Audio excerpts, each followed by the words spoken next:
Hello મારા વહાલા વહાલા વિદ્યાર્થી મિત્રો, કેમ છો? મજામાં? મારું નામ છે ફાલ્ગુન નાદરોજા, હું રાજકોટથી છું અને તમે જોઈ રહ્યા છો ફિઝિક્સ વિથ ફાલ્ગુન સર. અને વહાલા વિદ્યાર્થી મિત્રો, આજે આપણે જોવાના છીએ ધોરણ 11 ફિઝિક્સ ચેપ્ટર નંબર 6 કાર્ય ઉર્જા અને પાવરનું વધારાનું સ્વાધ્યાય. હવે ઘણા વિદ્યાર્થીઓ એમ પૂછતા હોય છે કે સર વધારાનું સ્વાધ્યાય છે, અમને એક્ઝામમાં સ્કૂલમાં તો પૂછતા નથી 11મા ધોરણમાં, તો પછી અમારે શું કામ કરવું જોઈએ? તો જે લોકોને વ્યવસ્થિત રીતે નીટની પ્રિપેરેશન કરવાની છે, જેડબલની પ્રિપેરેશન કરવાની છે, એને ટેક્સ્ટ બુકમાંથી એક નાની એવી સિંગલ વસ્તુ પણ મૂકવાની નથી. ઓકે, અને એટલા માટે ખૂબ અગત્યનું છે અને એટલા માટે જ હું કરાવું છું. ઓકે, તો ચાલો શરૂ કરીએ આજનો લેક્ચર. વધારાનું સ્વાધ્યાય એમાં પહેલો પ્રશ્ન છે 6.24 નંબરનો પ્રશ્ન. શું કહે છે? ટેક્સ્ટ બુક હારે હોવી જોઈએ, કેલ્ક્યુલેટર હારે હોવું જોઈએ, નિયમ ખબર છે ને બધાય? બુક રાખવાની, પેન રાખવાની, પેન્સિલ, રબર, બધું. ઓકે, ચાલો રકમ વાંચીએ. 0.012 કિલોગ્રામ દળની એક બુલેટ એટલે કે ગોળી 70 મીટર પ્રતિ સેકન્ડની સમક્ષિતિજ ઝડપથી 0.4 કિલોગ્રામ દળના લાકડાના બ્લોકને અથડાય છે અને તરત જ બ્લોકની સાપેક્ષે સ્થિર થઈ જાય છે. આ બ્લોકને ઉપરની છત સાથે પાતળા તાર વડે લટકાવ્યો છે. બ્લોક કેટલી ઊંચાઈ સુધી જશે તે ગણો. આ ઉપરાંત બ્લોકમાં કેટલી ઉષ્મા ઉત્પન્ન થઈ જશે તે ગણો. ઓહો, સરસ પ્રશ્ન છે. જે આપેલો ડેટા છે ફટાફટ લખી નાખીએ. તો પહેલું આપણને આપ્યું છે બુલેટનું દળ અથવા ગોળીનું દળ.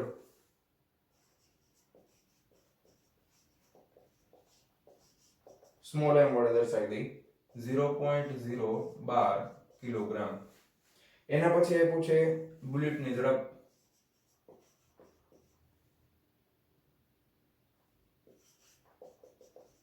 એને આપણે સ્મોલ u વડે દર્શાવી દઈ 70 મીટર પ્રતિ સેકન્ડ. ઓકે, 0.4 કિલોગ્રામ દળ લાકડાના બ્લોકનું દળ. લાકડાના બ્લોકનું દળ એને કેપિટલ M થી દર્શાવી દઈ 0.4 કિલોગ્રામ. ઓકે, હવે જો તમને એક વસ્તુ કીધી છે કે બ્લોક સાથે અથડાય ને પછી સ્થિર થઈ જાય છે. હવે તમને હું પરિસ્થિતિ છે ને એ આકૃતિથી દોરીને સમજાવું એટલે તમને વધારે આઈડિયા આવશે. જો એક આ દિવાલ છે, ઉપર છત છે, સોરી. હવે છતમાં એક લાકડાનો બ્લોક છે, આ રીતે લટકાવેલો છે, ધ્યાન આપજો. અને અહીંયાથી એક બુલેટ આવે છે. ધારો કે અહીંયાથી એક બુલેટ આવે છે. આ બુલેટ છે ઈ આ લાકડાના બ્લોકમાં અંદર ઘૂસી જાય છે. એટલે અહીંયા જેવી ભટકાય એટલે આ સ્થિર થઈ ગઈ. હવે આખે આખું તંત્ર છે, એટલે કે બુલેટ પ્લસ લાકડું, હવે એ આખે આખું તંત્ર છે એ બુલેટ એમાં ફસાઈ જવાના કારણે આ રીતે ગતિ કરશે, લોલકની જેમ ઉપર જશે. બરાબર? હવે આખે આખું લાકડાનું બ્લોક પ્લસ બુલેટ, આમાં બુલેટ છે. હવે એ બુલેટ આમ ઉપર જાય, ધારો કે આ રીતે ઉપર ગઈ, તો તમને પ્રશ્ન કેટલા પૂછ્યા છે? તો કે અહીંયાથી બુલેટ અહીંયા પહોંચે ત્યારે એને જે ઊંચાઈ પ્રાપ્ત કરી હોય તો એ આટલી ઊંચાઈ થશે ને? ખબર પડી તમને? બુલેટ કેટલી ઊંચાઈ પ્રાપ્ત કરે છે? આટલી. હવે તમને એના માટે પ્રારંભિક વેગ બુલેટનો આપી દીધો છે, પછી કહી દીધું છે કે આ સ્થિર થઈ જાય છે. અને પછી અહીંયા આગળ જે ગતિ ઉર્જા અને અહીંયા જે ગતિ ઉર્જાનો તફાવત આવે, એ ગતિ ઉર્જાનો તફાવત છે એ કયા સ્વરૂપમાં સ્ટોર થાય? કાર્ય ઉર્જા પ્રમેય પ્રમાણે ઉષ્મા ઉર્જાના સ્વરૂપમાં સ્ટોર થશે. કન્સેપ્ટ સમજાણો શું કહેવા માંગે છે? બુલેટ આવી, લાકડાના બ્લોકમાં ઘૂસી ગઈ, સ્થિર થઈ ગઈ, પણ લાકડાનો બ્લોક પ્લસ બુલેટ બેય અમુક વેગથી ગતિ કરીને ઉપર ગયા. ઉપર ગયા તો કેટલી ઊંચાઈ પ્રાપ્ત કરે છે એ ગણવાનું છે. ચાલો, તો હવે આપણે શરૂ કરીએ. પહેલા પ્રશ્નમાં આપણે ગોતવાનું છે કે બ્લોક કેટલી ઊંચાઈ સુધી ઉપર જશે તે ગણો. તો પહેલા આપણે શું કરવું પડશે કે વેગમાનનું સંરક્ષણ તો દરેક કિસ્સામાં થાય છે.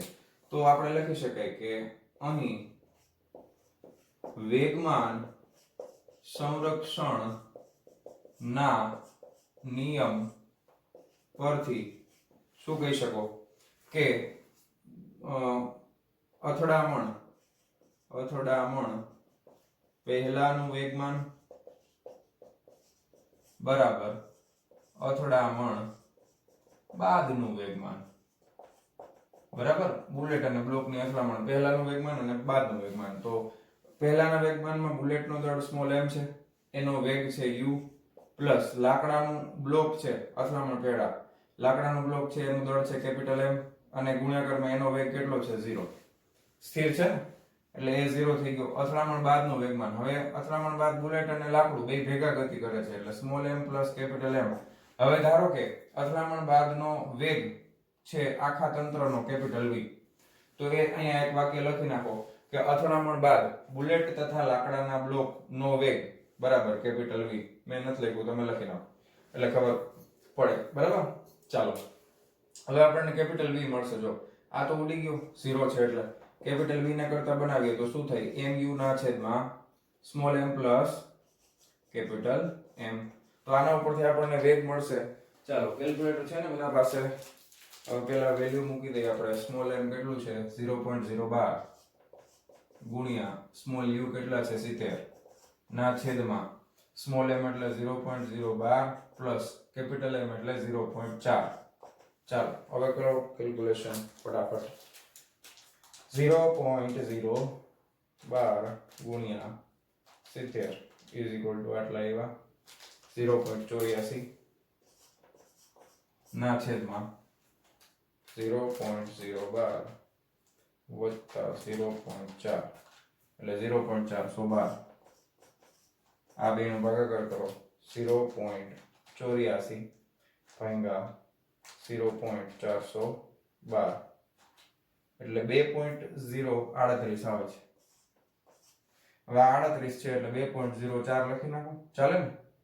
મીટર પ્રતિ સેકન્ડ. આ કોનો વેગ છે બોલો જોઈએ?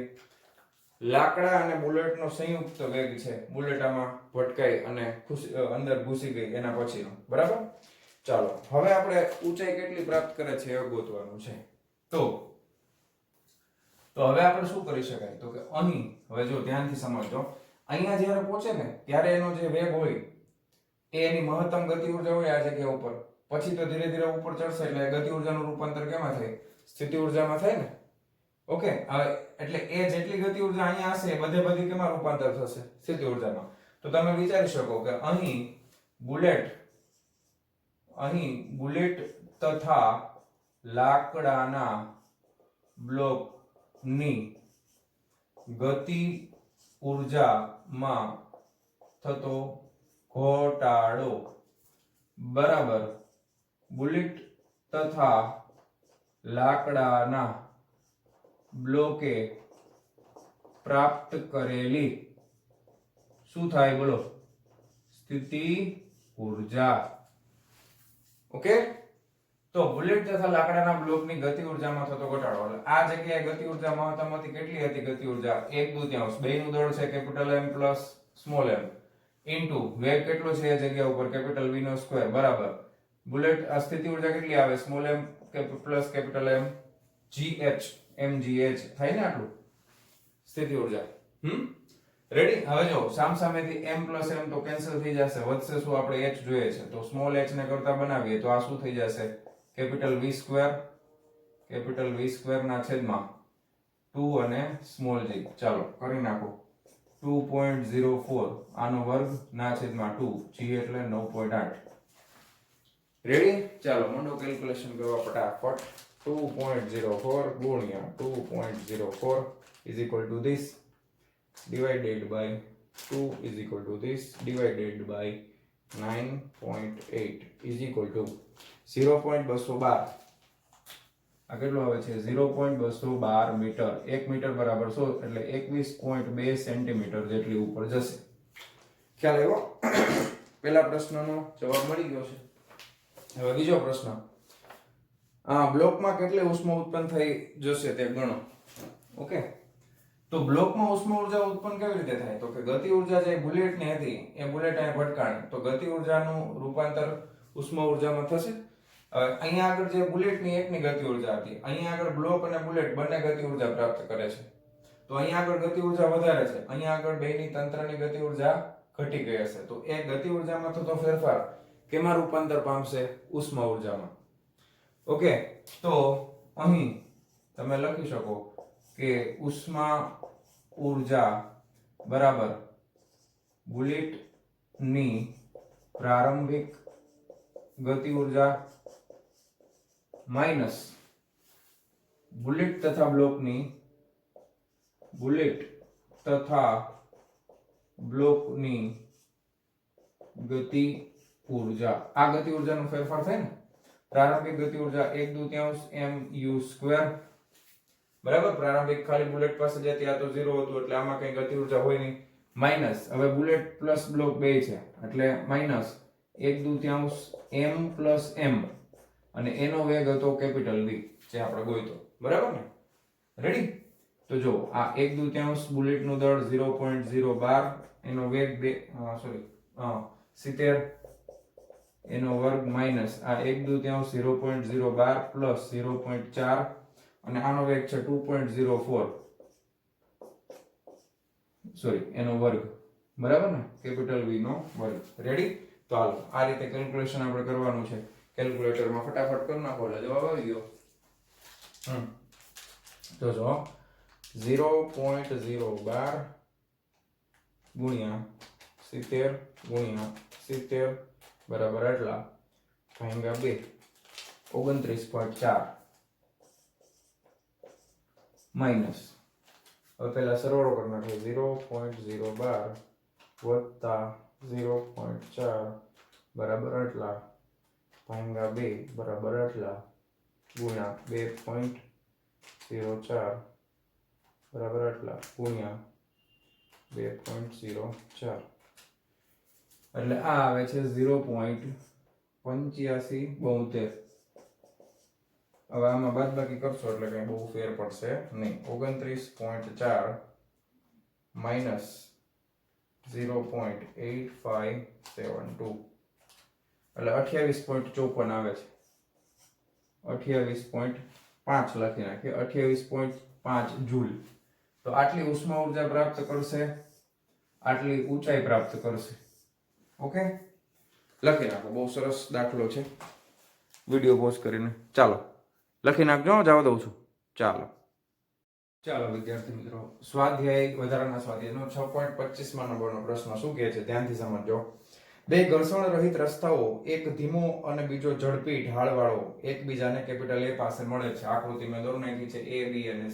અચ્છા, એટલે આ ઢાળ ઓછો છે, આ ઢાળ વધારે છે, બરાબર? ખ્યાલ આવ્યો? હા. જ્યાંથી બે પથ્થરોને સ્થિર સ્થિતિમાંથી છે એટલે પથ્થરોનો પ્રારંભિક વેગ u અથવા u લઈ લો તમે, અથવા v0, તો 0 થઈ જશે. ઓકે, સ્થિર સ્થિતિમાંથી દરેક રસ્તા પર સરકાવવામાં આવે છે. પછી અહીંયા સરકાવી દીધો, અહીંયા સરકાવી દીધો. આકૃતિમાં આપ્યું છે. શું બંને પથ્થરો તળિયે એક જ સમયે પહોંચશે? પહેલો પ્રશ્ન પૂછ્યો છે કે અહીંયા પહોંચી જાય, આ પથ્થર B પાસે પહોંચે અને આ પથ્થર C પાસે પહોંચે, ત્યારે શું એક સરખો સમય લાગશે?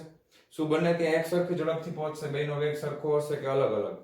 સમજાવો. અહીંયા θ1 બરાબર 30 ડિગ્રી, θ2 બરાબર 60 ડિગ્રી અને h બરાબર 10 મીટર આપેલ હોય તો બંને પથ્થરોની ઝડપ અને તેમણે લીધેલ સમય કેટલા હશે? તો આપણે ટૂંકમાં ઝડપ અને સમય ગોતવાના છે, ધ્યાન આપજો.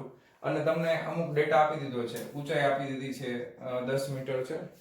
ચાલો, ઊંચાઈ છે 10 મીટર. હા, ઓકે, આ 10 મીટર છે. પછી આ θ1 છે એ 30 ડિગ્રી છે અને આ જે છે એ 60 ડિગ્રી છે. રેડી? હવે એક કામ કરીએ આપણે, ધ્યાનથી જોજો. આકૃતિમાં થોડુંક આપણે ફેરફાર કરીએ કારણ કે ગણતરી તો કરવી જ પડશે. હવે એક વસ્તુ નોટિસ કરો, બંનેની ઊંચાઈ પથ્થરો અહીંયાથી ગબડાવવામાં આવે છે અને બંનેની ઊંચાઈ કેટલી છે? 10 મીટર. આ સપાટી કેવી છે? ઘર્ષણ રહિત. એટલે સ્થિતિ ઊર્જા અહીંયા જેટલી હશે એ બધી સ્થિતિ ઊર્જાનું રૂપાંતર અહીંયા કેમાં થઈ જશે? ઊર્જા સંરક્ષણના નિયમ પ્રમાણે ગતિ ઊર્જામાં થઈ જશે. ખ્યાલ આવે તમને? તો બંનેની ગતિ ઊર્જાનું રૂપાંતર કેમાં થશે? સ્થિતિ ઊર્જાનું રૂપાંતર ગતિ ઊર્જાના સ્વરૂપમાં થશે. એટલે અહીંયાની સ્થિતિ ઊર્જા બરાબર અહીંયાની ગતિ ઊર્જા. ખ્યાલ આવ્યો? ઊંચાઈ તો સરખી જ છે. તો સૌથી પહેલા આપણે એ કામ કરી નાખીએ કે અહીં બંને પથ્થરોની સ્થિતિ ઊર્જા બરાબર બંનેની અંતિમ ગતિ ઊર્જા. કેવું થશે? બે સરખું થશે. બંને પથ્થરોની સ્થિતિ ઊર્જા તો સમાન જ છે. ધારો કે કોઈ પણ એકની આપણે કન્સિડર કરી, ધારો કે mgh સ્થિતિ ઊર્જા આટલી થાય બરાબર ગતિ ઊર્જા એટલે હાફ mv². ધારો કે કોઈ પણ નો વેગ લઈ લઈએ અત્યારે તો v². હાલો, ખ્યાલ આવ્યો? તો બે બાજુથી mm કેન્સલ થઈ જશે. તો મને જો મારી પાસે g છે h છે તો v² મને મળી જાય. તો તો v² બરાબર 2gh એટલે v બરાબર વર્ગમૂળની અંદર 2gh બરાબર વર્ગમૂળમાં 2g એટલે 9.8 h એટલે 10 બરાબર એટલે 98 ગુણ્યા 2 બરાબર ને 98 ગુણ્યા 2 નું વર્ગમૂળ કાઢી લેવાનું હાલ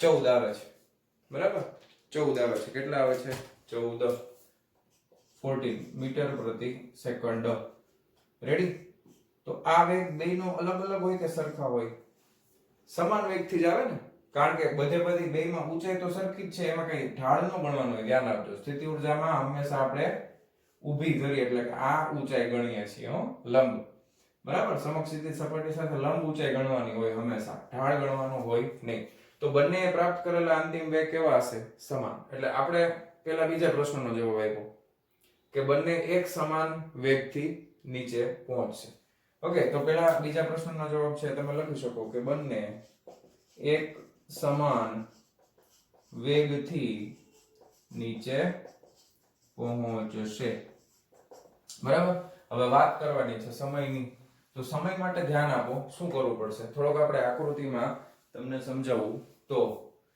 ધારો કે 30 ડિગ્રી છે 60 ડિગ્રી છે હવે ગુરુત્વ અહીંયા બંને પથ્થર જ્યારે અહીંયા હશે ત્યારે એના ઉપર ગુરુત્વ પ્રયોગ g એ તો નીચે તરફ જ લાગતો હોય હવે તમે એક ત્રિકોણ વિચારો અહીંયા આગળ આખું તો આ 90 નો ખૂણો બને આ પણ 90 નો બને ત્રિકોણના ત્રણેય ખૂણાનો સરવાળો કેટલો થાય 180 થાય આ 9 3 12 180 - 120 કેટલા વધ્યા 60 તો આ ખૂણો છે એ કેટલાનો બનતો હોય છે 60 ડિગ્રીનો આમાં એ જ રીતે 9 6 15 બરાબર તો આ કેટલા 180 - 15 1618 તો 30 નો બને આ હવે આ g ના આપણે જો આમ ગતિ કરે છે ને પથ્થર તો એનો પ્રારંભિક વેગ બેયના 0 છે એટલે u બરાબર 0 અહીંયા પણ આવશે u બરાબર 0 અહીંયા પણ આવશે હવે આ તરફ ગતિ કરે છે તો પ્રવેગ કેટલો લેવાનો g નહીં લેવાનો કારણ કે ત્રાસો છે ને ઘટક તો g નો આ ખૂણાની પાસેની બાજુ એટલે અહીંયા આવશે ગુરુત્વ પ્રવેગ g cos 60 અને આ બાજુનો ગુરુત્વ પ્રવેગ આપણે લેવો પડશે પ્રવેગ g cos 30 ખ્યાલ આવ્યો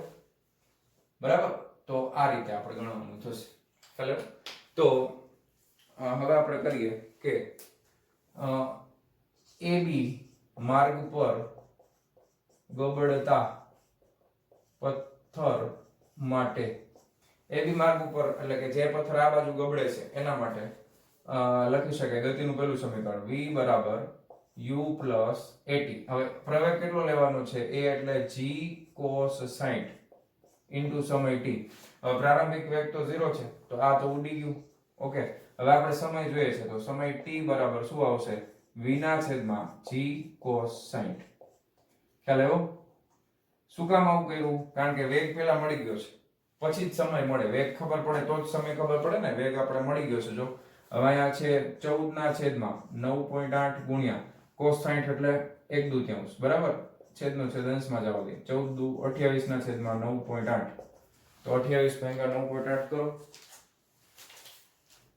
બરાબર 28 ભાગ્યા 9.8 તો 2.85 આવે છે કેટલો આવે છે 2.85 આટલો જવાબ આવશે રેડી સેકન્ડ ઓકે ACC લખું છું કારણ કે પાછળો છે વળી કે 55 એવું છે હા પછી હવે બીજો માર્ગ લઈ લઈએ કે AC તો AC માર્ગ પર ગબડતા પથ્થર માટે એના માટે પણ આ જ સમીકરણ આપણે લેશું એટલે સીધે સીધું હવે મૂકી દઉં સૂત્ર T બરાબર v ના છેદમાં g cos 30 આવશે કેટલા આવશે કારણ કે અહીંયા g cos 30 છે ખ્યાલ આવી ગયો ને હવે તો ખબર પડી જ ગઈ અલગ અલગ જ થાય 9.8 cos 30 એટલે √3/2 સોરી √3 ભાગ્યા 2 એટલે છેદમાં 14 દુ 28 ભાગ્યા 9.8 ગુણ્યા √3 એટલે 1.73 બરાબર એટલે કરી નાખીએ ચાલો 28 ભાગ્યા 9.8 બરાબર આટલા એને પાછા ભાગ્યા 1.73 આ 1.65 સેકન્ડ આવે છે એટલે બંનેએ પ્રાપ્ત કરેલો સમય જુદો જુદો હશે તમને ઓમેય નોર્મલી ખબર પડી જાય કે જેનો આ ઢાળ વધારે હોય એને ઓછો સમય લાગે તો એ ઓછા સમયમાં 1.65 સેકન્ડમાં પહોંચી જશે જેનો ઢાળ વધારે છે એને વધારે સમય લાગે. ટેક્સ્ટ બુકમાં પાછળ જે જવાબ છે એમાં લગભગ બેના સરખા આપ્યા છે, રૂટના ફોર્મમાં આપ્યા છે. તો એ આ આપણે કર્યું એ બરોબર છે. ઓકે, એમાં એ લોકોની થોડી મિસ્ટેક છે, જોઈ લેજો. કદાચ મારી ટેક્સ્ટ બુકમાં જ હોય, તમારામાં ન પણ હોય, એવું બને. બરાબર. તો અહીંયા આગળ વધારે ઢાળ છે તો વધારે સમય લાગશે, ઓછો ઢાળ છે તો ઓછો સમય લાગશે, કારણ કે અંતર તો જુદું જુદું થઈ ગયું. ઢાળ વધારે છે તો અંતર વધારે કાપવું પડે અને અંતર ઓછું કાપવું પડે. સરસ છે દાખલો, લખી નાખો. હાલો, વિડીયો પોઝ કરીને ચાલો જવા દઉં છું. હા, ચાલો વિદ્યાર્થી મિત્રો, 6.26 નંબરનો પ્રશ્ન. આકૃતિ મેં દોરી નાખી છે. આકૃતિમાં દર્શાવ્યા મુજબ ખરબચડા ઢાળ, ખરબચડો શબ્દ આવે એટલે ઘર્ષણ બળ આવે અને ઘર્ષણ હોય કંઈક. ખરબચડા ઢાળ પર રાખેલ 1 કિલોગ્રામનો એક બ્લોક, એટલે આ બ્લોક છે 1 કિલોગ્રામનો છે, આ ઢાળ છે એ ખરબચડો છે. 100 ન્યૂટન પ્રતિ મીટર જેટલા સ્પ્રિંગ અચળાંક વાળી સ્પ્રિંગ સાથે જોડેલો છે. આ સ્પ્રિંગ છે એનો સ્પ્રિંગ અચળાંક છે 100 ન્યૂટન પ્રતિ મીટર. સ્પ્રિંગની ખેંચાયા પહેલાની સામાન્ય પરિસ્થિતિમાં બ્લોકને સ્થિર સ્થિતિમાંથી મુક્ત કરવામાં આવે છે. એટલે પ્રારંભિક સ્થિર સ્થિતિ હશે એટલે પ્રારંભિક વેગ 0 લઈ લેશું, પછી મુક્ત કરવામાં આવે છે. સમજજો બરોબર. બ્લોક સ્થિર સ્થિતિમાં આવતા પહેલા ઢાળ પર 10 સેન્ટીમીટર જેટલું નીચે જાય છે. એટલે અંતર કેટલું કાપ્યું? x બરાબર 10 સેન્ટીમીટર થાય. બ્લોકે કાપેલું અંતર x બરાબર 10 સેન્ટીમીટર થાય. ઓકે, નીચે જાય છે. બ્લોક અને ઢાળ વચ્ચેનો ઘર્ષણાંક શોધો. મ્યુ ગોતવાનો છે, ઘર્ષણ વાળું છે. એટલે ધારો કે સ્પ્રિંગ નું દળ અવગણ્ય છે અને ગરગડી ઘર્ષણ રહિત છે. તો સૌથી પહેલા આપેલો ડેટા છે બધો લખી નાખીએ આપણે. બરાબર. તો લખતા જઈએ કે અહીં પેલા તો બ્લોક નું દળ m બરાબર 1 કિલોગ્રામ બ્લોક નું દળ છે. ચાલો, પછી બીજું આપ્યું છે સ્પ્રિંગ અચળાંક k બરાબર 100 ન્યૂટન પ્રતિ મીટર, એટલે ન્યૂટન મીટર ઇન્વર્સ. ચાલો, સ્પ્રિંગ અચળાંક આપી દીધો. પછી બ્લોક કેટલું સ્થાનાંતર કરે છે? તો અહીંયા લખી શકાય કે સ્થાનાંતર x બરાબર 10 સેન્ટીમીટર, એટલે મીટરમાં ફેરવવું પડશે ને, એસઆઈ સિસ્ટમમાં ફેરવ. જો આ ન્યૂટન પ્રતિ મીટરમાં છે, આ કિલોગ્રામમાં છે, સેન્ટીમીટરમાં હાલે નહીં. તો 1 મીટર બરાબર 100 ગુણ્યા 10 - 2 ઘાત કરો અથવા ભાગ્યા 100 કરો તો 0.1 મીટર થઈ જશે. તો સ્થાનાંતર થશે 0.1 મીટર. ચાલો, આટલી વસ્તુ સમજાણી. આપણે ડેટા જ લખ્યો છે. હજી હવે આપણે છે ને આનો ફ્રી બોડી ડાયાગ્રામ બનાવશું તો આપણને વધારે આઈડિયા આવશે. ધ્યાનથી સમજો. હવે ફ્રી બોડી ડાયાગ્રામ હું તમને અલગથી બતાવીને સમજાવું છું. તો આકૃતિ મોટી બનાવો એટલે તમને કોઈ ડાઉટ રહે નહીં. બરાબર. પછી મારે એવું જરૂર પડશે તો એને હું ભૂસી નાખીશ, એટલે ધ્યાનથી જોજો. હાલો, હવે અહીંયા આગળ બ્લોક છે. બરાબર. આ રીતનો બ્લોક અહીંયા રાખેલો છે. હવે આના ઉપર કેટલા કેટલા બળો લાગે છે એ આપણે જોવાના છે. હવે આનું એફપીડી બનાવીએ છીએ. પહેલા આપણે આમાં બનાવીએ પછી આમાં જોતા બીજો હજી જરૂર પડે તો તમને સમજાવી દઈશ. જો હાલો, આ છે એ 37 ડિગ્રી આપ્યું છે. હવે ધ્યાન આપો. સૌથી પહેલા આ બ્લોક નું વજન છે તો એના લીધે એક બળ નીચે લાગતું હોય mg જેટલું. ખ્યાલ આવ્યો? હવે એક બળ mg જેટલું નીચે લાગે છે. બ્લોક નીચે તરફ સરકે છે એટલે એક આમ સરકતો હશે એટલે આમ તો જતો જ હશે. બરાબર.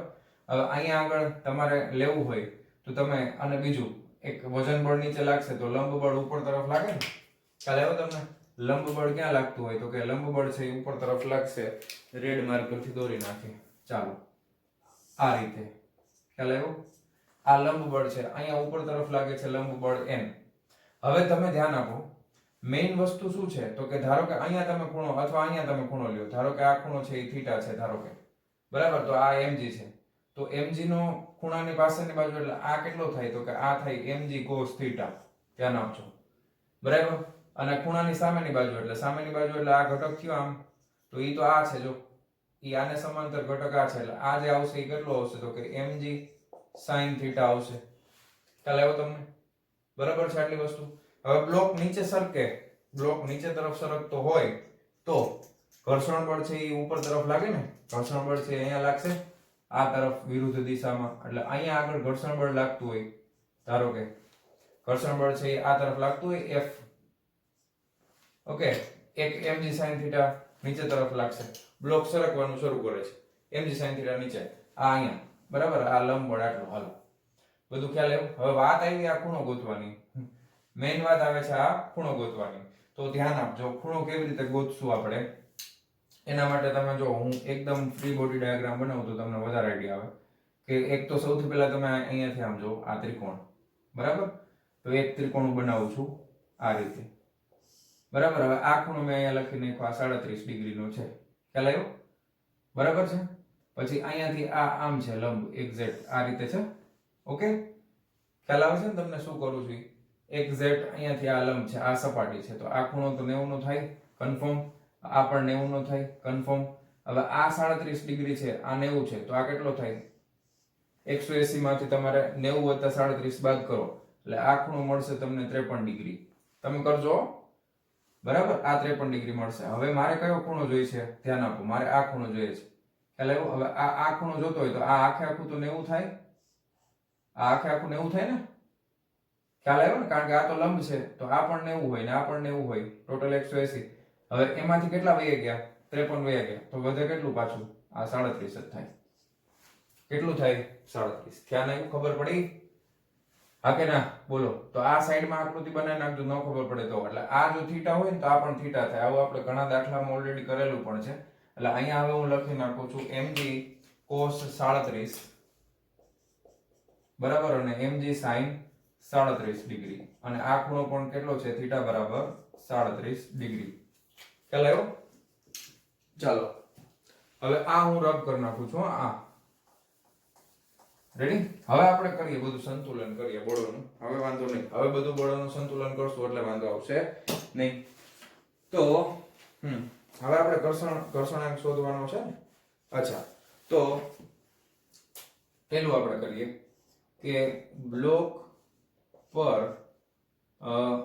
નીચે તરફ ગુરુત્વ પ્રવેગના કારણે લાગતું બળ.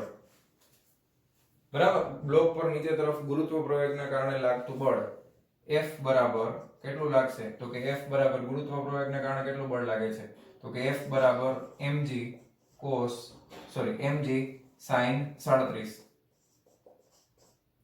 બરાબર, mg sin 37 ડિગ્રી તથા ઘર્ષણ બળ ઉપર ઘર્ષણ બળ વિરુદ્ધ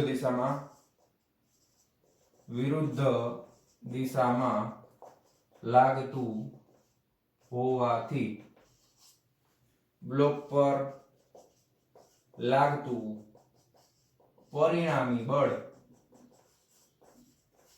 હવે આ પરિણામી બળ હું અહીંયા લખું છું, ધ્યાન આપજો. પરિણામી બળ, બ્લોક ગતિ ક્યાં કરે છે? નીચે તરફ કરે છે ને. બ્લોક ગતિ ક્યાં કરે છે? નીચે તરફ. એટલે mg sin 37 માઈનસ ઘર્ષણ બળ ક્યાં લાગે છે? ઉપર તરફ. તો ઘર્ષણ બળ માટે F લખી નાખીએ. F. હવે ઘર્ષણ બળ તમને ખબર જ છે. ઘર્ષણ બળ સૂત્ર શું આવે? તો કે mg sin 37 minus mu into capital N. Capital N છે એ લંબ બળ છે. તો અહીંયા તમે જોઈ શકો આકૃતિ ઉપરથી કે લંબ બળ N બરાબર શું લખી શકાય? mg cos 37. અહીં લંબ બળ N બરાબર mg cos 37. બે સરખા થાય કારણ કે બ્લોક ઉપર તરફ તો જતો નથી કે નીચે તરફ આવતો નથી, એટલે સામસામે બંને બળોનું મૂલ્ય કેવું થાય? સરખું. એટલે n બરાબર શું લખી શકાય? mg cos 37. તો અહીંયા થઈ જશે mg sin 37 minus mu mg cos 37. બરાબર? Okay. mg sin 37 minus mu mg cos 37. હવે આ બળ આટલું એના ઉપર લાગે છે. તો બ્લોક આટલું તો બળ લાગ્યું. આ તો આપણે હજી પરિણામી બળ ગોત્યું છે. સ્થાનાંતર કેટલું થાય છે? તો કે x જેટલું.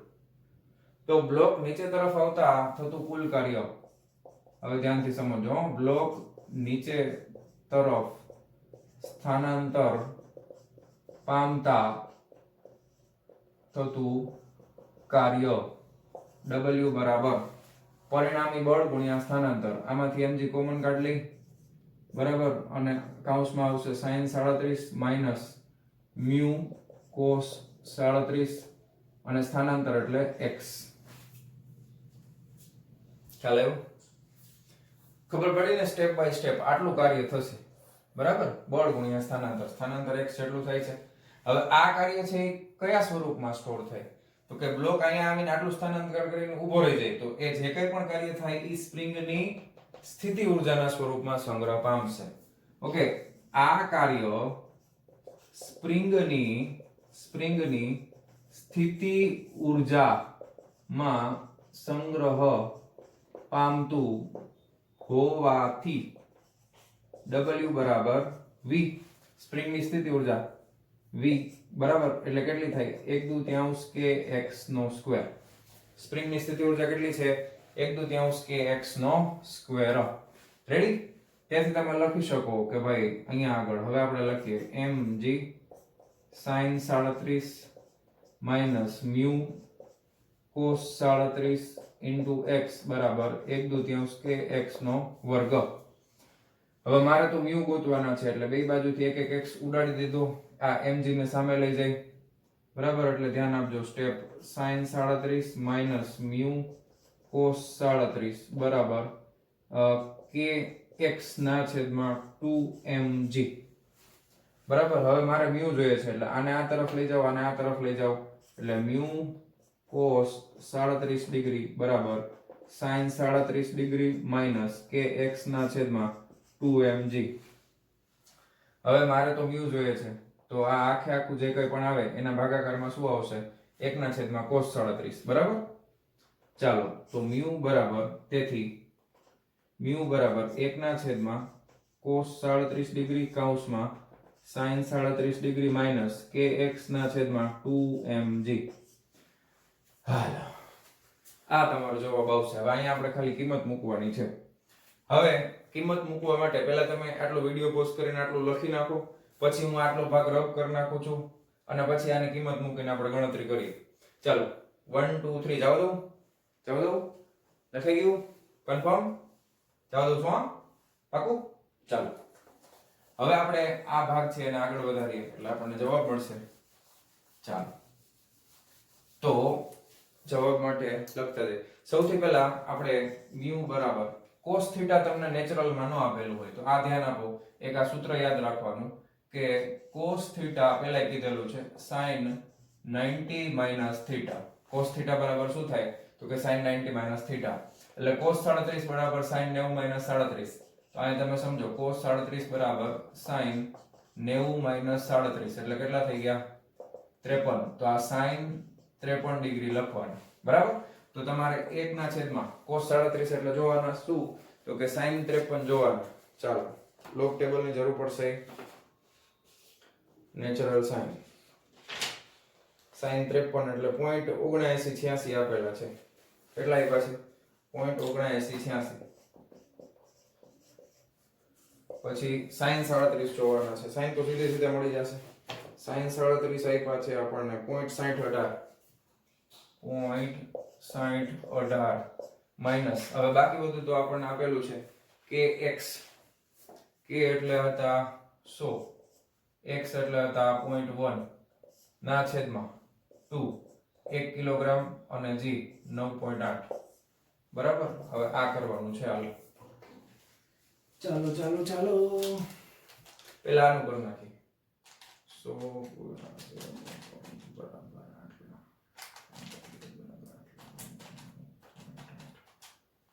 0.51 આવે છે એટલે આ આવશે 1 ના છેદમાં 0.7986 0.6018 માઈનસ 0.5102 બરાબર. હાલો હવે બાદબાકી કરી નાખો 0.6018 માઈનસ 0.5102 બરાબર એટલા અને ભાંગા 0.7986 0.7986 0.1147 આવે છે. આવી ગયો જવાબ. ચાલો લખી નાખો વિડિયો પોઝ કરી. ચાલો જવા દઉં છું. ચાલો બીજી વસ્તુ તમને કહી દઉં. ટેક્સ્ટ બુકમાં જે જવાબ છે એ 0.125 છે. એનું કારણ એ છે કે ટેક્સ્ટ બુકમાં જે ગણતરી કરી છે એમાં g બરાબર 10 મીટર પ્રતિ સેકન્ડનો વર્ગ લીધો છે. બીજું અહીંયા આગળ આ જે વેલ્યુ છે કેની હતી cos 37. તો cos 37 માં આને એ લોકોએ 0.8 લઈ લીધી છે અને આ જે વેલ્યુ છે આ એ લોકોએ 0.6 લઈ લીધી છે. પાછળના આંકડા ગણ્યા નથી એટલે જવાબમાં થોડો ઘણો ફેરફાર આવશે. પણ આપણે તમારી પાસે તમને તો ખબર નથી કે જે કેટલા જે આપ્યું ન હોય એટલે આપણે 9.8 જ લઈશું દર વખતે એટલા જ લેવાના અને આ આપણે લોગ ટેબલમાં જોઈને મૂકેલી છે બરાબર, એટલે આપણો જવાબ પરફેક્ટલી સાચો છે. એટલે કન્ફ્યુઝ ન થતા, વળી ઘણાને એમ થાય સર જવાબ આટલો બધો ફેરફાર, એટલો બધો કંઈ ફેરફાર નથી, બરોબર જ છે. ચાલો હવે જવા દઉં છું. ચાલો 6.27 નંબરનો પ્રશ્ન શું કહે છે? સમાન ઝડપ 7 મીટર પ્રતિ સેકન્ડ થી નીચે તરફ જતી લિફ્ટની ઉપરની છત પરથી 0.3 કિલોગ્રામનો એક સ્ક્રૂ એટલે કે બોલ્ટ નીચે પડે છે. તે લિફ્ટના ભોયતળિયા પર એટલે કે લિફ્ટની લંબાઈ આપી દીધી છે 3 મીટર પડે છે અને પાછો ઉછળતો નથી. આ ધક્કા વડે કેટલી ઉષ્મા ઉત્પન્ન થઈ હશે? જો લિફ્ટ સ્થિર હોત તો તમારો જવાબ જુદો હોત. પ્રશ્ન પૂછ્યો છે આપણને. આવો ચાલો, તો હવે લિફ્ટ જે છે એ ઉપરથી નીચે જઈ રહી છે, બરાબર, નીચે તરફ જઈ રહી છે. પહેલા તમને હું આકૃતિની મદદથી સમજાવું, પછી આપણે આગળ ચર્ચા કરીએ. ધારો કે એમને ખાલી રફ આકૃતિ બનાવી આપણે, પ્યોર આપણે નથી બનાવી, રફ બનાવી. આ છે લિફ્ટ, બરાબર. અહીંયા ઉપર ક્યાંક એક ધારો કે આ રીતનો એક બોલ્ટ હશે, બરાબર, એ ખરી ગયો હેઠો, પડ્યો હેઠો, બરાબર. અને લિફ્ટ છે એ ક્યાં જાય છે? નીચે તરફ ગતિ કરે છે ને, 7 મીટર પ્રતિ સેકન્ડ સમાન ઝડપ. એટલે અહીંયા લિફ્ટનો વેગ જે છે એ નીચે તરફ 7 મીટર પ્રતિ સેકન્ડ અચળ વેગથી ગતિ કરે છે, નીચે જાય છે. આમ ધ્યાન આપજો. અને બોલ્ટ અહીંયાથી ખરી નીચે પડે છે.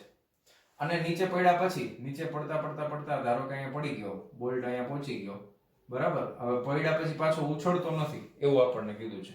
અને આ લિફ્ટની જે ઊંચાઈ છે એટલે કે લિફ્ટની હાઈટ કહેવાય, એ હાઈટ આપણને આપી દીધી છે 3 મીટરની. ઓકે, આ ઊંચાઈ કેટલી છે? તો કે આ 3 મીટરની ઊંચાઈ છે. ખ્યાલ આવ્યો તમને? હવે લિફ્ટ ઉપર જતી હોય કે નીચે જતી હોય, પાછો ઉછળતો નથી આ બોલ્ટ. હવે અહીંયા આગળ એની કઈક સ્થિતિ ઊર્જા હશે, બરાબર. પડશે એટલે અહીંયા આવશે, તો અહીંયા પાછી અહીંયા પડશે એટલે પાછી એની સ્થિતિ ઊર્જામાં કઈક ફેરફાર થશે ને. તો સ્થિતિ ઊર્જામાં ફેરફાર કેટલો થાય? ડેલ્ટા V બરાબર mg, આ બે વચ્ચેની હાઈટનો તફાવત, એટલો સ્થિતિ ઊર્જામાં ઘટાડો થશે ને. અહીંયા સ્થિતિ ઉપર હોય એટલે સ્થિતિ ઊર્જા વધારે હોય, નીચે આવશે અહીંયા પડશે એટલે સ્થિતિ ઊર્જા ઘટશે. તો એ સ્થિતિ ઊર્જામાં જે ફેરફાર થાય છે એ ફેરફાર કોના બરાબર થાય? તો કે ઉત્પન્ન થતી ઉષ્મા ઊર્જા જેટલો થાય. એટલે સ્થિતિ ઊર્જાના ફેરફારનો જે જવાબ આવે એ સીધે સીધો આપણે શું લખી શકાય કે ઉષ્મા ઊર્જામાં થતો ફેરફાર. એક વસ્તુ તમને આપ્યું છે, બોલ્ટ પાછો ઉછળતો નથી એવું તમને આપ્યું છે. એટલે અહીંયાથી અહીંયા આ બેની વચમાં તમે ગણો કે અહીંયા પ્રારંભિક જ્યારે પડે છે ત્યારે પ્રારંભિક વેગ 0 હોય, પડ્યા પછી પણ અંતિમ વેગ 0 છે. તો ગતિ ઊર્જામાં ફેરફાર આપણે કઈ ગણવાનો થતો નથી. ખ્યાલ આવ્યો? તો આપણે હવે જવાબ તરફ આગળ વધીએ કે બોલ્ટ જ્યારે ઉપરથી નીચે પડે ત્યારે તેની સ્થિતિ ઊર્જામાં થતો ફેરફાર ડેલ્ટા V બરાબર mgh. h એટલે ટોટલ ઊંચાઈ. ઓકે, તમને ખબર છે સ્થિતિ ઊર્જા એ સાપેક્ષ ખ્યાલ છે, એકની સાપેક્ષે બીજું. એટલે અહીંયાથી અહીંયા આ સાપેક્ષ એટલે આ બે ઊંચાઈ, આ બે વચ્ચેનો તફાવત આપણા માટે મહત્વનો છે. લિફ્ટ ભલે જમીનથી 1000 કિલોમીટર નહીં પણ હવે 100 કિલોમીટર ઉપર હોય, ગમે એટલી ઉપર હોય, એનાથી આપણે કઈ લેવા દેવા નથી. આપણે આ બે સ્થાનની સાથે લેવા દેવા છે. ખ્યાલ આવ્યો તમને? હા, તો એટલા માટે આપણે અહીંયા લખી શકશું m એટલે આપણા માટે કેટલું આપ્યું છે જો લખતા જઈએ. m છે 0.3 કિલોગ્રામનો બોલ્ટ છે ને. ચાલો, આ છે 0.3, g એટલે 9.8 લેવાનું અને h ઊંચાઈ કેટલી આપી છે? 3 મીટર આપી છે. ચાલો કરો ગુણાકાર ફટાફટ. ચાલો 0.3 ગુણ્યા 3 ગુણ્યા 9.8 એટલે 8.82 આવે છે, બરાબર. 8.82 જૂલ. રેડી? તો આ સ્થિતિ ઊર્જામાં થતો ફેરફાર છે. અહીં પછી લખી શકાય કે અહીં સ્થિતિ ઊર્જામાં થતો ફેરફાર બરાબર ઉત્પન્ન થતી ઉષ્મા ઊર્જા બરાબર કેટલું આવશે? 8.82 જૂલ. જવાબ આવી ગયો. હજી એક પ્રશ્ન તમને પૂછ્યો છે કે જો લિફ્ટ સ્થિર હોત તો તમારો જવાબ જુદો હોત. હા, લિફ્ટ સ્થિર હોત કે લિફ્ટ ગતિમાં છે? પણ આ બોલ્ટ છે એ અહીંયાથી અહીંયા જ જાય છે. લિફ્ટ ધારો કે સ્થિર હોત, આપણે ક્યાંય ગણતરીમાં 7 મીટર પ્રતિ સેકન્ડની જરૂર પડે ખરી? તો કે ના, નથી પડતી ને. આપણને માત્ર એની પ્રારંભિક સ્થિતિ અને અંતિમ સ્થિતિ બેની જ જરૂર છે. હવે લિફ્ટ સ્થિર છે કે લિફ્ટ ગતિમાં છે, તો આપણા જવાબમાં કોઈ ફેર પડશે નહીં. તેથી તમે લખી શકો કે જો લિફ્ટ સ્થિર હોત તો પણ જવાબ આ જ મળે. બરાબર, એના કઈ ફેર પડશે નહીં. તો લખી નાખો ફટાફટ. ચાલો જવા દઉં છું. લખી નાખજો ફટાફટ, જવા દઉં છું. ચાલો 6.28 નંબરનો પ્રશ્ન શું કહે છે? જો 200 કિલોગ્રામ દળની એક લારી ઘર્ષણ રહિત પટ્ટા પર 36 કિલોમીટર પ્રતિ કલાકની સમાન એટલે કે એક ધારી ઝડપે ગતિ કરે છે. 20 કિલોગ્રામ દળનો એક બાળક લારી પર તેના એક છેડાથી બીજા છેડા સુધી 10 મીટર સુધી લારીની સાપેક્ષે તેની વિરુદ્ધ દિશામાં 4 મીટર પ્રતિ સેકન્ડની ઝડપથી દોડે છે અને લારી પરથી બહાર કૂદકો મારે છે. લારીની અંતિમ ઝડપ કેટલી છે? અને છોકરો દોડવાનું શરૂ કરે તે સમયથી લારી કેટલે સુધી ગઈ હશે? ઓકે, હવે આપણે પહેલા આને ડ્રો કરીને તમને સમજાવવાનો પ્રયત્ન કરું, પછી આપણે આગળ વધીએ. ઓકે, ચાલો ધારો કે આ એક લારી છે. આ લારી છે એ ધારો કે આપણે અત્યારે એવું માની લઈએ કે જમણી તરફ ગતિ કરે છે.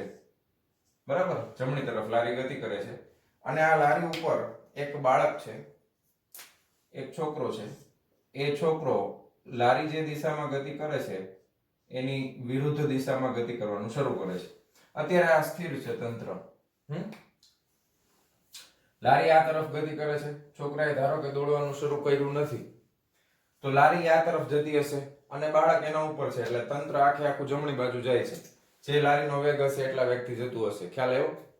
પછી શું થાય છે કે પછી આ બાળક છે ને એ લારી ઉપર, લારી આમ જાય છે તો બાળક છે એ આ તરફ ગતિ કરવાનું શરૂ કરે છે, આમ 4 મીટર પ્રતિ સેકન્ડ થી. લારી અત્યારે 36 કિલોમીટર પ્રતિ કલાક આપ્યું છે, એટલી ઝડપથી જાય છે. આમ ગતિ કરવાનું શરૂ કરશે. હવે જ્યારે એ આમ ગતિ કરવાનું શરૂ કરશે એટલે વેગમાનના સંરક્ષણના નિયમ ઉપરથી જ્યારે તમે આમ દોડવાનું શરૂ કરો તો લારી ઉપર ધક્કો છે એ આ તરફ લાગે, એટલે એ સમયે લારીનો વેગ બદલાઈ જશે અને લારીની જે સપાટી છે નીચે એ ઘર્ષણ રહિત સપાટી છે. બરાબર, એટલે ટૂંકમાં આપણે અહીંયા વેગમાન સંરક્ષણનો નિયમ લગાવવાનો છે અને છોકરો આમ દોડતો હશે ત્યારે લારીનો વેગ જે બદલાય છે એ બદલાયેલો વેગ આપણે મેળવવાનો છે. ઓકે, અને પછી આ છોકરો અહીંયાથી અહીંયા સુધી પહોંચે એટલા સમયમાં લારી કેટલું અંતર કાપશે એ ગોતવાનું છે. તમને પ્રશ્ન સમજાણો? ઓકે, ચાલો તો હવે તંત્રનો આપણે પ્રારંભિક વેગમાં પહેલા બધી વસ્તુ લખી નાખીએ કે 200 કિલોગ્રામ દળની એક લારી. ચાલો, લારી નું દળ કેપિટલ M બરાબર 200 કિલોગ્રામ વજનવાળી છે. ઘર્ષણ રહિત પટ્ટા પર 36 કિલોમીટર પ્રતિ કલાકની સમાન ઝડપથી ગતિ કરે છે. લારી ની પ્રારંભિક ઝડપ એને આપણે કહી દઈએ v બરાબર કેટલું છે? 36 કિલોમીટર પ્રતિ કલાક. હવે 36 કિલોમીટર બરાબર 1000 મીટર કલાક એટલે 3600 સેકન્ડ થાય, એટલે આ મીટર પ્રતિ સેકન્ડ થઈ ગયું. આ 2 મિનિટ ગયા, 2 મિનિટ ગયા, 36 તો કેટલા આવ્યા? 10 મીટર પ્રતિ સેકન્ડ. આને મીટર પ્રતિ સેકન્ડ લખો અથવા મીટર સેકન્ડ ઇન્વર્સ લખો, એક જ ટેવ પાડવાની, મીટર સેકન્ડ ઇન્વર્સ લખો. ઓકે, ચાલો પછી 20 કિલોગ્રામ દળનું એક બાળક લારી પર તેના એક છેડાથી બીજા છેડા સુધી લારીની સાપેક્ષે. અચ્છા, હવે આ લારી આ જે અંતર આપ્યું છે, ધારો કે આપણે ડ્રોઈંગ કર્યું છે તો અહીંયા તમને ખાલી બતાવી દો. આ 10 મીટર છે. આ અંતર કેટલું છે? તો કે આ 10 મીટર અંતર છે.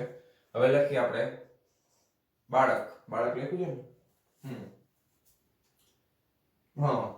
બાળકનું દળ સ્મોલ m બરાબર 20 કિલોગ્રામ. ચાલો, રેડી? તેની વિરુદ્ધ દિશામાં 4 મીટર પ્રતિ સેકન્ડ થી દોડે છે. એ આપણે પછી લખશું. તો લખી નાખી. ચાલો, લારી પર દોડતા બાળકનો વેગ સ્મોલ v બરાબર નહીં, લારીની ઝડપ આપણે આ રાખી ને, બાળકનો વેગ છે એને u રાખી દઈ, 4 મીટર પ્રતિ સેકન્ડ. ચલો હવે આપણે કરીએ છીએ, ધ્યાનથી જોજો શું કરવાનું છે. દોડે છે એની પહેલાનું તંત્રનું પ્રારંભિક વેગમાન, તો અહીં તંત્રનું પ્રારંભિક વેગમાન pi રાખીએ. તંત્રનું પ્રારંભિક વેગમાન, તંત્રનું બે દળ ગણવાનું થશે. અત્યારે તંત્ર પ્રારંભિક વેગમાન એટલે બાળક સ્થિર છે ટ્રોલી ઉપર, હજી દોડતો નથી, એટલે બંનેના દળ લેવા પડશે. Capital M plus small m બાળકનું દળ, લારીનું દળ, ઇન્ટુ વેગ કેટલો છે તો કે લારીના વેગથી જ ગતિ કરે છે, તો લારીનો વેગ છે સ્મોલ v, તો આ પ્રારંભિક વેગમાન થઈ જશે. ચાલો હવે આપણે આમાં મૂકી દઈએ 200 + 20 ગુણ્યા કેટલો આવશે 10. ઓકે, તો 220 ठीक है, आ 220 गुणिया 10 એટલે 2200 થઈ ગયું. રેડી? વેગમાન છે એટલે કિલોગ્રામ ઇન્ટુ મીટર પ્રતિ સેકન્ડ એકમ લખવાનું ખાસ. હવે ખાસ ધ્યાન આપજો, હવે જ્યારે બાળક લારી પર લારીની વિરુદ્ધ દિશામાં લારીની ગતિની વિરુદ્ધ દિશામાં, એમ લખવું પડે ને, લારીની વિરુદ્ધ દિશામાં ન આવે, લારીની ગતિની વિરુદ્ધ દિશામાં દોડે ત્યારે ધારો કે લારીનો વેગ v' છે, બરાબર? લારીનો વેગ બદલાઈ જશે ને. હવે આ v' વેગ છે એ કોની સાપેક્ષમાં છે? જમીનની સાપેક્ષમાં છે, બરાબર છે? લારીનો વેગ આખું જ લખી નાખ્યું, લારીનો વેગ જમીનની સાપેક્ષે v' છે. હવે તંત્રનું અંતિમ વેગમાન p ફાઇનલ બરાબર, ધ્યાન આપજો, હવે ખાસ ધ્યાન આપજો. હવે આ છોકરો છે ને એ આમ દોડવા માંડ્યો છે. હવે લારીનો આ તરફનો જે વેગ છે ને એ v માંથી બદલાઈને શું થઈ ગયો છે? v' થઈ ગયો છે. અને બાળક છે એ કેટલાથી દોડે છે? 4 મીટર પ્રતિ સેકન્ડ થી દોડે છે. આકૃતિ તમારે દોરવાની જરૂર નથી, તમને ખાલી સમજાવવા માટે મેં દોરી છે. તો હવે ધ્યાન આપો, લારીનું વેગમાન કેટલું થશે તો કે લારીનું દળ છે 200, બરાબર? એટલે અથવા તો આપણે ડાયરેક્ટ સૂત્ર પહેલા મૂકીએ, લારીનું દળ ગુણ્યા લારીનો વેગ છે v' વત્તા, હવે ધ્યાન આપજો, બાળકનું દળ છે સ્મોલ m, પણ બાળક છે ને આ તરફ લારીની સાપેક્ષમાં 4 મીટર પ્રતિ સેકન્ડ થી જાય છે, અને લારી છે એ જમણી તરફ v' થી જાય છે. તો આપણે અહીંયા શું લખવું પડે? v' - 4, બરાબર ને? કારણ કે બાળકનો વેગ ગણવામાં આવશે જમીનની સાપેક્ષે, તમે ગણો તો લારી છે એ જમણી તરફ v', બાળક છે એ ડાબી તરફ 4, તો સાપેક્ષ વેગ કેટલો થાય? વિરુદ્ધ દિશામાં છે તો બાદબાકી કરવી પડે ને, કયું મોટું છે? v' મોટું છે. સાપેક્ષ વેગ યાદ કરો તો આ રીતે આપણને અંતિમ વેગમાન મળશે. ચાલો આ કેટલું છે તો કે 200 * v' વત્તા આ 20 * v' - 4, બરાબર? આ રીતે મળશે. તો આજે આને સાદું રૂપ આપી દઈ, 200 v' વત્તા 20 v', 4 દુ 8 એટલે -80, તો આ 220 v' - 80. હવે વેગમાન સંરક્ષણ પરથી pi = pf, તેથી 2200 બરાબર 220 v' - 80, તેથી 220 v' = 2280, આ -80 જમણી બાજુ જાય એટલે પ્લસ થઈ જાય, તેથી v' બરાબર 2280 ભાગ્યા 220, મીંડું ગયું, 228 ભાગ્યા 22 કરો તો 228 ભાગ્યા 22, 10.36 કેટલું આવે છે? 10.36 મીટર પ્રતિ સેકન્ડ. તો લારીનો વેગ જે છે એ તમને મળી જશે. લારીની ઝડપ જમણી તરફ પહેલા કેટલી હતી 10 મીટર પ્રતિ સેકન્ડ, હવે કેટલી થઈ ગઈ બદલાઈને, કારણ કે છોકરો આ બાજુ ગતિ કરે છે તો 10.36 મીટર પ્રતિ સેકન્ડ થી લારી ગતિ કરશે. ખ્યાલ આવ્યો? હવે લારીનું અંતર કેટલું આપ્યું છે 10 મીટર. ટૂંકમાં લારી કેટલી લાંબી છે 10 મીટર લાંબી છે, તો છોકરો છે એ આ છેડેથી આ છેડે પહોંચે ત્યાં સુધીમાં કેટલો સમય લાગે, તો કે બાળકને લારીના એક છેડેથી બીજા છેડે પહોંચતા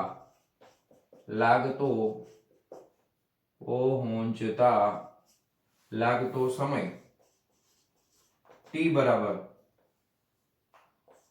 કેવી રીતે મળશે? વેગ બરાબર, યાદ રાખો, વેગ બરાબર અંતરના છેદમાં સમય. વેગ બરાબર શું થાય?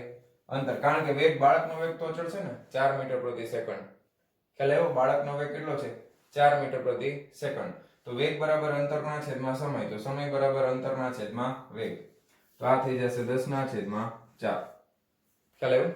કારણ કે આ છે અંતર અને આ છે એનો વેગ.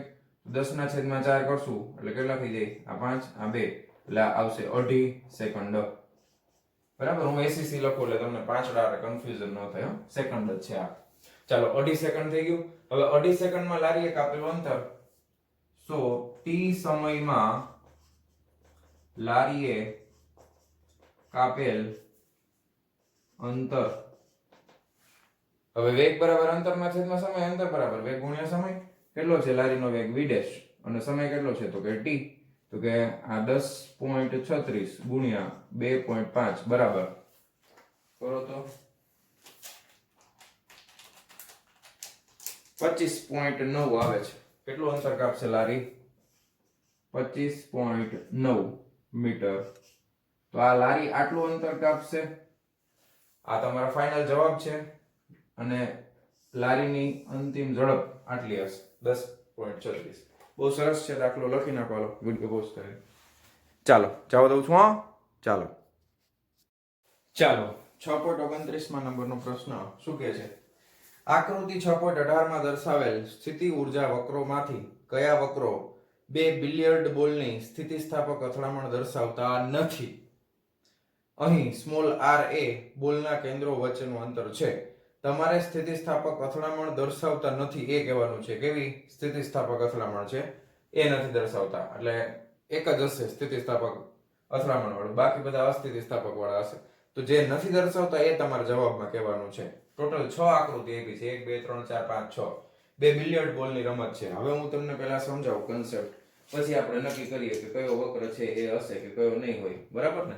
જો ધ્યાન આપો. કન્સેપ્ટ શું કહે છે કે આ તમને આકૃતિ આપેલી છે. અહીંયા આગળ સ્મોલ r છે ને બે દડા વચ્ચેનું અંતર છે. તો તમે જો, મેં તમને સમજાવવા માટે એક રેફરન્સ આકૃતિ દોરી છે.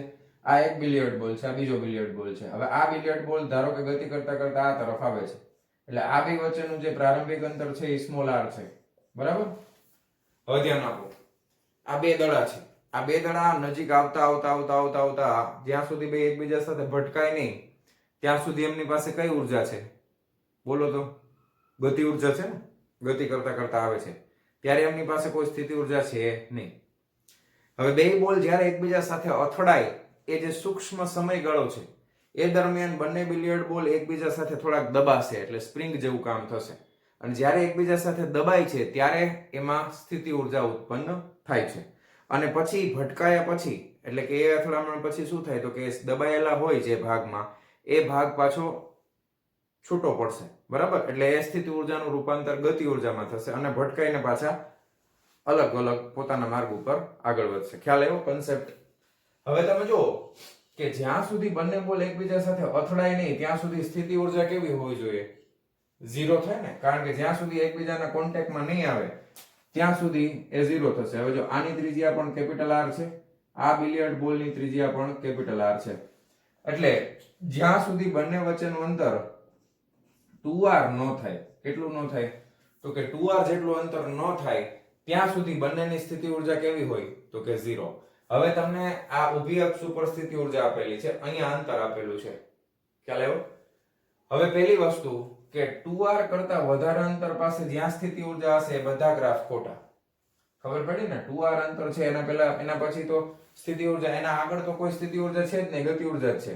પછી આ અંતર ઘટતું જાય, ઓછું થાય ત્યારે સ્થિતિ ઊર્જા હશે. એટલે 2r ની ડાબી બાજુ સ્થિતિ ઊર્જા હોવી જોઈએ, જમણી બાજુ સ્થિતિ ઊર્જાનો ગ્રાફ હોવો જોઈએ નહીં.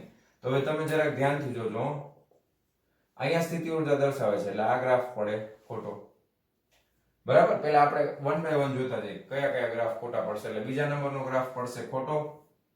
ચાલો, આ ગ્રાફમાં 2r પછી આ બ્લુ કલરની લાઈન છે સ્થિતિ ઊર્જા દર્શાવે છે એટલે આ ગ્રાફ પણ પડે ખોટો. બરાબર? આમાં નથી, વાંધો નથી. હવે તમને એમ થાય કે સર આમાં 2r પછી સ્થિતિ ઊર્જા દર્શાવે છે એટલે આ ગ્રાફ પણ પડે ખોટો. પણ તમે એવું વિચારી શકો કે અહીંયા સીધી રેખા છે એટલે તમે એવું માની શકો કે સ્થિતિ ઊર્જા છે એ સાપેક્ષ કન્સેપ્ટ છે. કેવો? સાપેક્ષ. તો ધારો કે આની પહેલા અથડાણા નથી ત્યાં સુધીમાં આપણે એને સાપેક્ષમાં કંઈક માની લઈએ અને પછી વધે છે, તો આ ગ્રાફને અત્યારે આપણે રાખીએ, પછી તમને સમજાવું પાછું. તો આટલી વસ્તુ સમજાણી તો પેલા બીજા નંબરનો અને ચોથા નંબરનો ગ્રાફ છે એ શક્ય નથી. ચાલો, આટલું ક્લિયર થઈ ગયું.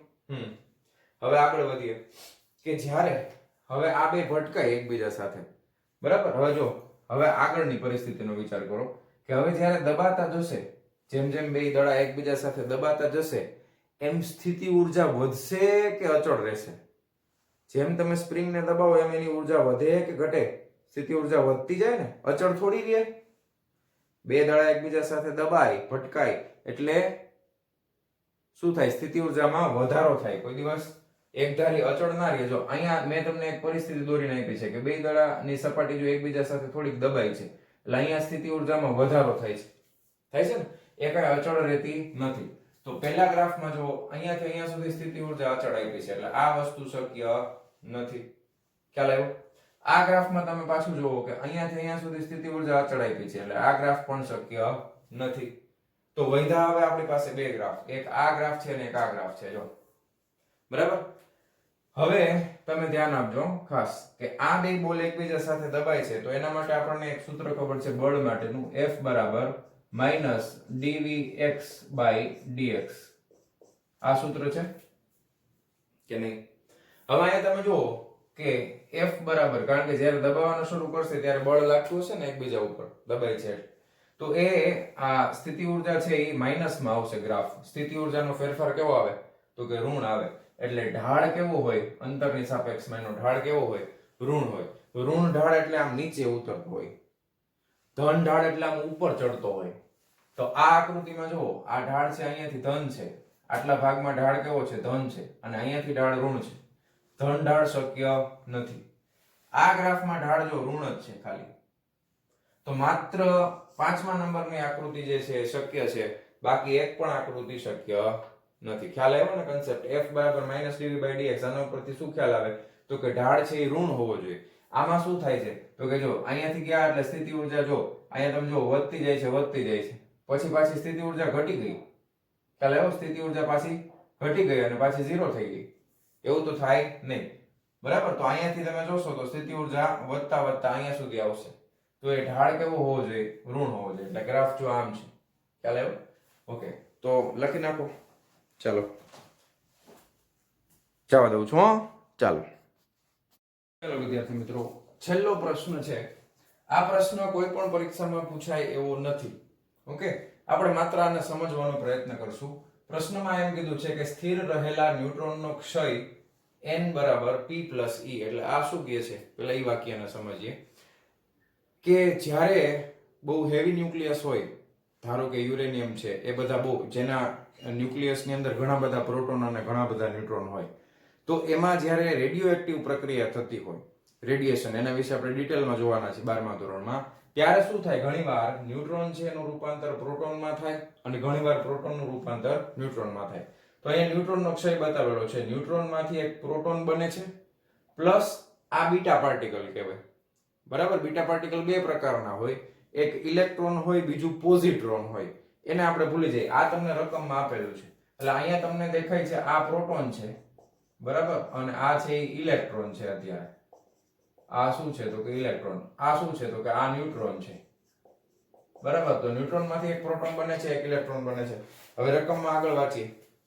દર્શાવો કે આ પ્રકારના દ્વિકણ ક્ષયમાં ચોક્કસ ઉર્જા ધરાવતો જ ઇલેક્ટ્રોન મળવો જોઈએ અને તેથી ન્યુટ્રોન કે ન્યુક્લિયસના બીટા ક્ષયના સતત ઉર્જા વિતરણને સમજાવી ન શકે. હવે તમને એક આકૃતિ આપી છે, ખરેખર આવું થાય છે, પણ જો આ રીતે આપણે જો વેગમાન સંરક્ષણના નિયમનો ઉપયોગ કરી અને આપણે જો કરશું ગણતરી, તો એમાં આપણને ચોક્કસ ઉર્જાવાળા ઇલેક્ટ્રોન જ મળશે. આ બીટા કણ એટલે ઇલેક્ટ્રોન સમજવાનું છે, આને બીટા પાર્ટિકલ કહેવાય, અથવા તો અહીં હું લખી નાખું બીટા કણ, ઇલેક્ટ્રોન અને એનું નામ છે બીટા કણ.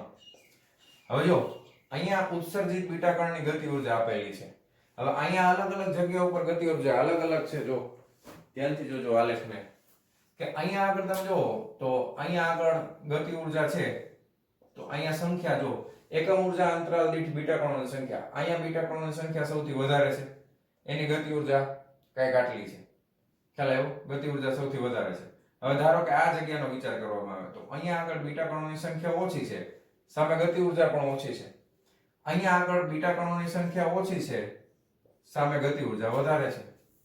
પણ પ્રશ્નમાં એમ કહેવા માંગે છે કે આપણો આલેખ છે ને એ ખરેખર આ રીતનો ન હોવો જોઈએ. આપણો આલેખ છે એ કઈક, જો ઉર્જા સંરક્ષણનો ઉપયોગ કરીએ તો આલેખમાં પહેલા સીધી લીટી આવી જોઈએ, પછી આમ અને આ રીતે આલેખ મળવો જોઈએ, એવું કહે છે. જ્યારે આપણને આલેખ કેવી રીતે મળે છે? આ રીતે મળે છે. ઓકે, હવે આના માટે આપણે શું કરશું તો કે ન્યુટ્રોન માંથી પ્રોટોન બને છે. તો હું તમને આકૃતિ દ્વારા સમજાવવાનો પ્રયત્ન કરું. ધારો કે આ ન્યુટ્રોન છે, બરાબર. હવે આ ન્યુટ્રોન માંથી એક બને છે પ્રોટોન અને બીજું બને છે બીટા પાર્ટિકલ્સ એટલે કે ઇલેક્ટ્રોન, બરાબર. આ બે બન્યા. હવે આપણે કરશું વેગમાન સંરક્ષણ, બરાબર. વેગમાન સંરક્ષણ પરથી શું કહી શકાય કે જ્યારે આ ટુકડો નહોતી થયો, બરાબર, ન્યુટ્રોન માંથી પ્રોટોન અને ઇલેક્ટ્રોન બન્યા નથી ત્યારે તો સ્થિર હતો. તો સ્થિર હોય તો વેગમાન સંરક્ષણ, વેગમાન કેટલું થાય? 0. વેગમાન 0 થાય તો માસ ઓફ પ્રોટોન એટલે પ્રોટોનનું દળ ગુણ્યા પ્રોટોનનો વેગ સદિશના સ્વરૂપમાં, બરાબર, પ્લસ ઇલેક્ટ્રોનનું દળ માસ ઓફ ઇલેક્ટ્રોન અને વેલોસિટી ઓફ ઇલેક્ટ્રોન ઇલેક્ટ્રોનનો વેગ. આને આપણે આપી દઈએ સમીકરણ નંબર 1, બરાબર. આવું થવું જોઈએ. ખ્યાલ આવ્યો? થવું જોઈએ કે નહીં વેગમાન સંરક્ષણ પરથી? કારણ કે પહેલા હજી કઈ થયું નથી તો 0 થશે વેગમાન. હવે ધારો કે એમાંથી આ છૂટા પડી ગયા. હવે આઈન્સ્ટાઈને આપણને થિયરી આપી છે કે જ્યારે આવું કંઈક થાય ને એટલે દળની ક્ષતિ થાય. શું થાય? દળની ક્ષતિ. તો દળની ક્ષતિ છે કેટલી થાય તો કે દળની ક્ષતિ ડેલ્ટા એમ જેટલી થાય, અને એના લીધે જે ઉર્જા ઉત્પન્ન થાય કેટલી થાય તો કે ડેલ્ટા mc સ્ક્વેર જેટલી ઉર્જા ઉત્પન્ન થાય આ દળ ક્ષતિના લીધે. હવે આ ઉર્જા ઉત્પન્ન થઈ, આઈન્સ્ટાઈને કીધું હતું, એ કોના જેટલી હોવી જોઈએ તો કે એ છે ને આ બેની ગતિ ઉર્જાના સરવાળા જેટલી હોવી જોઈએ. ખ્યાલ આવ્યો? તો કે તમે લખી શકો આની ગતિ ઉર્જા 1/2 માસ of proton vp square plus આની ગતિ ઉર્જા 1/2 માસ ઓફ ઇલેક્ટ્રોન ve સ્ક્વેર. હવે આ સમીકરણ ઉપરથી, સમીકરણ 1 ઉપરથી આ vp ને આપણે કરતા બનાવીએ, ધારો કે vp ને આપણે કરતા બનાવીએ તો શું થઈ જશે? vp બરાબર આ સામે જવા દઈએ તો માઈનસ માસ ઓફ ઇલેક્ટ્રોન ના છેદમાં માસ ઓફ પ્રોટોન અને આ આવશે ve, બરાબર. તો આ કિંમત છે એને આપણે આમાં મૂકી દઈએ. તેથી ડેલ્ટા mc સ્ક્વેર બરાબર 1/2 માસ ઓફ પ્રોટોન, આ vp નો વર્ગ એટલે શું થઈ જશે? માઈનસ નો વર્ગ કરીએ, ઓકે, એટલે સીધે સીધું માઈનસ નો તો પ્લસ થઈ જાય, માઈનસ નો વર્ગ કરશો એટલે પ્લસ થઈ જશે, અને આ ve નો વર્ગ થઈ જશે પ્લસ આ 1/2 me આ ve નો વર્ગ થઈ જશે. ખાલી હવે આ બગડો છે અને આપણે સામે જવા દઈએ, ઓકે, અને આગળ વધીએ છીએ. હવે અહીંયાથી એક માસ ઓફ પ્રોટોન ગયા, આ બગડાને સામે ગુણાકારમાં લઈ લીધો એટલે me સ્ક્વેર ના છેદમાં mp into ve square plus me ve square is equal to 2 delta m c square. હવે ધ્યાન આપજો, આ દળ ક્ષતિમાં જે દળ ક્ષય પામે ને આ દળ અચળ હોય, દળનો ક્ષય જે હોય ને એ અચળ હોય. હવે ધ્યાન આપો 2 ડેલ્ટા mc સ્ક્વેર છે. હવે અહીંયાથી ve સ્ક્વેર ને આપણે જો કરતા બનાવીએ ve સ્ક્વેર ને તો અહીંયા કૌંસમાં શું વધશે તો કે me ve સ્ક્વેર ને કરતા બનાવીએ me કોમન નીકળી જાય છે અને કૌંસમાં લખીએ તો me એક અહીંયાથી નીકળી ગયું, me ના છેદમાં mp પ્લસ અહીંયા 1 બરાબર is equal to 2 delta mc square. હવે ખાલી ve સ્ક્વેર ને કરતા બનાવીએ તો શું થાય? 2 ડેલ્ટા mc સ્ક્વેર ના છેદમાં me 1 પ્લસ me ના છેદમાં mp. ધ્યાન આપો. હવે આ ખાલી આપણે કઈ ગણતરી કોઈ જાતની કરવાની નથી, કઈ વેલ્યુ પણ મૂકવાની નથી. ખાલી તમે જુઓ, બગડો અચળ, ડેલ્ટા એમ અચળ, પ્રકાશનો વેગ અચળ 3 × 10⁸ મીટર પ્રતિ સેકન્ડ, ઇલેક્ટ્રોનનું દળ અચળ, પ્રોટોનનું દળ અચળ, બધું અચળ. તો વેગ ઇલેક્ટ્રોનનો કેવો થાય? અચળ. વેગ અચળ થાય કે નહીં? ઇલેક્ટ્રોનનો વેગ અચળ હોય તો ઇલેક્ટ્રોનની કાઇનેટિક એનર્જી એટલે કે ઇલેક્ટ્રોનની ગતિ ઉર્જા છે, કાઇનેટિક એનર્જી ઓફ ઇલેક્ટ્રોન એટલે 1/2 me ve². આ પણ કેવી થવી જોઈએ? તો કે અચળ.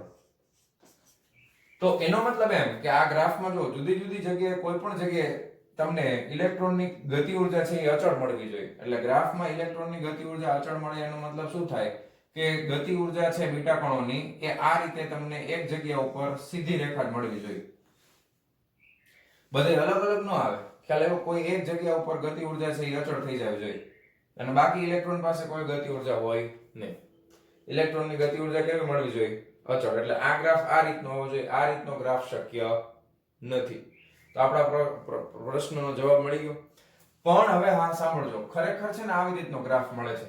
એનો મતલબ એમ કે જે વૈજ્ઞાનિક હતો પોલી, એને એવું વિચાર્યું, તમે નોંધમાં વાંચશો, આપણે હમણાં વાંચી, એને એવું વિચાર્યું કે ખરેખર જો અહીંયા આ રીતનો ગ્રાફ પ્રેક્ટિકલી તો આ રીતનો મળે છે, પણ આપણે જે ગણતરી કરી એ પ્રમાણે આ રીતનો ગ્રાફ મળવો જોઈએ. એનો મતલબ એમ છે કે અહીંયા છે ને આમાંથી 2 કણ છૂટા પડવાના બદલે 2 થી વધારે કણ છૂટા પડતા હોવા જોઈએ અને જેની આપણને ખબર નથી. એટલે આ રીતનો ગ્રાફ ખરેખર થિયરીમાં આવો, પ્રેક્ટિકલમાં આવો એટલે એના ઉપરથી એને ખ્યાલ આવ્યો કે ખરેખર 2 નહીં 3 કણ છૂટા પડતા હશે. અને ત્રીજા કણનું નામ એને આપ્યું ન્યુટ્રિનો. એકમાં ન્યુટ્રિનો આવશે, બીજામાં એન્ટી ન્યુટ્રિનો આવે. ન્યુટ્રિનો. એવી રીતે ઇન્વેન્શન થાય. આ તમારે ખાલી જાણવાનું છે. કોઈ પણ જાતનું કેલ્ક્યુલેશન કદાચ યાદ ન રહે, પણ ખાલી સમજવાનો પ્રયત્ન કરજો. બરાબર? મને ખબર છે હાઈ લેવલનું, કારણ કે આ બધી વસ્તુ છે એ તમારે જે આ જે છે ને આ પ્રક્રિયા એ 12મા ધોરણમાં ન્યુક્લિયર નામના પ્રકરણની અંદર આવશે. બરાબર? ત્યારે આપણે પાછા ડિટેલમાં ચર્ચા કરશું. ડેલ્ટા mc² પણ આવશે ત્યારે. ઓકે? ઊર્જા સંરક્ષણના નિયમ પ્રમાણે. ચાલો તો ફટાફટ નોટ ડાઉન કરી લ્યો વિડિયો પોઝ કરીને. ચાલો જવા દઉં છું. ચાલો લખાઈ ગયું? ચાલો તો મારા વહાલા વિદ્યાર્થી મિત્રો, આજનો આ લેક્ચર આપણે અહીંયા પૂરો કરીએ છીએ. મળીએ છીએ નેક્સ્ટ વિડિયો લેક્ચરમાં આ પ્રકરણના IMP MCQ ની સાથે. ત્યાં સુધી આવજો.